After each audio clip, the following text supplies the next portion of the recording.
가상 인터뷰. 저 좀 태워주세요. 아무데나 붙어서 이동 가능한 드론. 푸푸가 탄 오토바이에 드론 하나가 편안하게 붙어있네. 저 드론의 정체는 도대체 뭐지? 그때 오토바이에서 떨어지면 날아오는 드론에게 나 과학마늘 엘리가 말을 걸어봤어. 자기소개해줄래?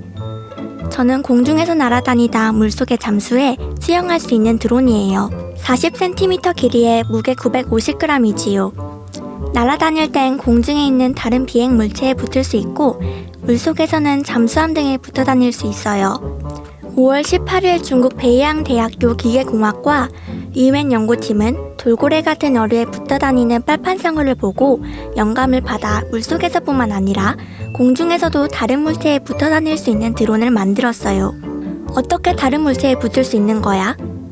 제 몸체 윗부분에는 다른 물체에 붙을 수 있는 흡착판이 있어요. 연구팀이 빨판상어의 등에 있는 빨판을 모방해 3D 프린터로 만들었지요. 흡착판 표면에는 여러 줄의 홈이 평행하게 파여 있어요. 흡착판이 물체에 닿으면 흡착판이 구부러지며 홈에 있는 공기나 물을 빼내 홈 안을 진공 상태로 만들어요. 홈 안에 있던 물이나 공기의 압력이 약해지며 홈 밖에서 안으로 미는 압력으로 흡착판이 물체에 잘 붙어 있는 거죠.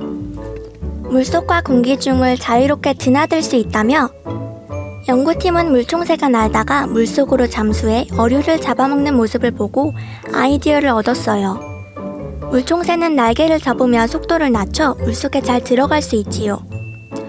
이 특징을 모방해 드론의 프로펠러도 물속에 들어갈 때 접히게 만들었답니다. 연구팀이 이 드론을 물속에 넣어봤더니 프로펠러를 접어 물속에서 수영하다가 프로펠러를 펼치며 나와 바로 비행할 수 있었어요. 다시 물속에 바로 잠수하는 것도 가능했고요. 이 드론을 어디에 유용하게 쓸 수 있을까? 웬 교수는 드론을 활용하여 야생동물이 어떻게 살고 있는지 조사할 수 있을 것이라고 말했어요. 예를 들어 하늘 높이 날아 돌고래가 사는 곳을 찾아낸 뒤 물속에 들어가 돌고래에게 위치를 추적할 수 있는 장치를 부착할 수 있죠. 다시 하늘로 올라가서 여러 동물이 사는 모습을 관찰할 수 있고요. 웬 교수는 현재는 이 드론이 수심 2.2m까지만 잠수할 수 있는데 앞으로부터 더 깊은 곳으로 들어갈 수 있도록 개발할 계획이라고 덧붙였어요.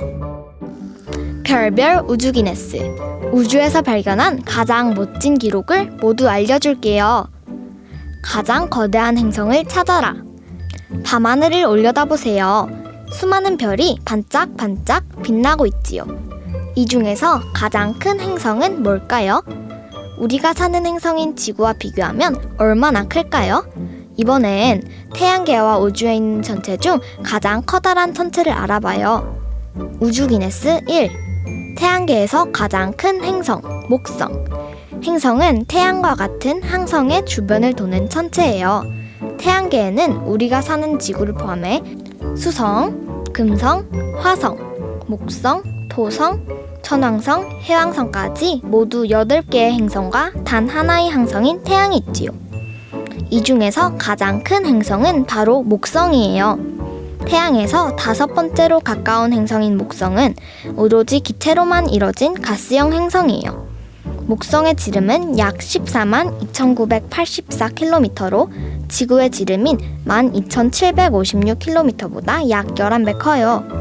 이는 적도를 기준으로 잰 길이지요. 그렇다면 목성의 질량은 어느 정도일까요? 질량은 장소와 상황에 상관없이 변하지 않는 물체의 고유한 양을 말해요. 어떤 물체의 무게를 결정하지요. 목성의 질량은 1898.19 곱하기 10의 24제곱kg으로 지구보다 무려 317.83배나 무거워요. 이달의 과학사. 1972년 6월 30일 1초가 늘어났다. 첫 윤초 도입. 1972년 6월 30일은 무언가 이상한 날이었습니다. 역사상 처음으로 하루가 86,400초가 아니라 86,401초인 윤초가 더해진 날이었기 때문이지요. 고대부터 사람들은 하루의 길이를 나눠서 시간을 쟀습니다. 하루의 정오부터 다음날 정오까지를 86,400초로 나누어 하루라고 정한 것이죠. 하지만 이렇게 정한 초의 길이가 항상 일정하지는 않았습니다. 달이 일으키는 조석 현상, 지구 속 마그마의 활동 등의 영향을 받아 지구 자전 속도가 조금씩 달라지면서 하루의 길이도 조금씩 달라졌거든요. 1967년 국제 도량형 총회는 원자시계를 이용해 더 정확한 시간의 기준을 만들었어요. 원자는 일정한 진동수로 진동하는 전자기파를 방출하는데 세슘 원자에서 나오는 마이크로파가 91억 9263만 1770번 진동하는 시간을 1초로 정의한 거예요. 이렇게 원자시계로 정한 시간은 매우 정확하지만 지구가 돌면서 만들어지는 시간이 조금씩 달라지면서 둘 사이에 매일 0.002초 정도의 차이가 생겼습니다. 작아 보이지만 해를 거듭할수록 이 오차가 쌓이면 GPS나 휴대전화 등을 사용할 때 문제가 생길 수 있지요.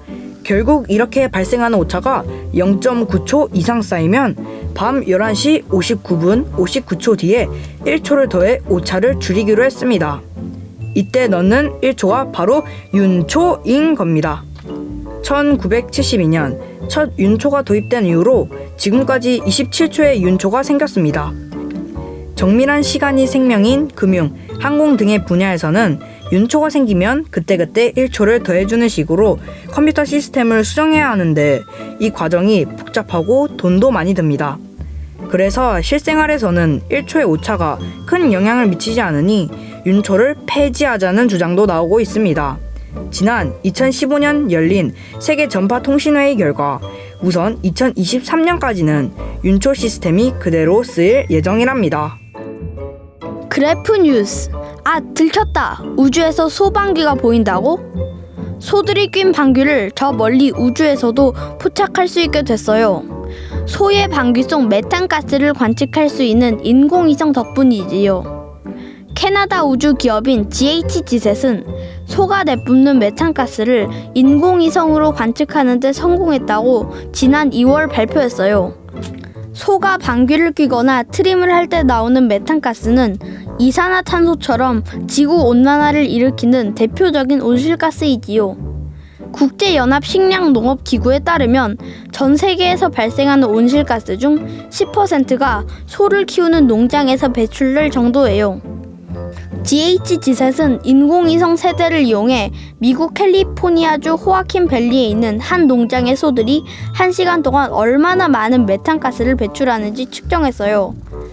그 결과 소들은 시간당 361에서 668kg의 메탄가스를 배출했어요. 만약 이 농장의 소들이 매일 이만큼 방귀를 낀다면 1년 동안 총 5,116톤의 가스가 배출되는 거예요. 연구에 사용된 인공위성은 지구로부터 500km 떨어진 상공에 있는데 아주 미세한 기체의 움직임까지 정확히 잡아낼 수 있다고 해요. GHG셋은 앞으로는 축산업에서 발생하는 메탄가스를 관측하고 온실가스를 줄이는 데 도움을 줄 계획이라고 밝혔어요.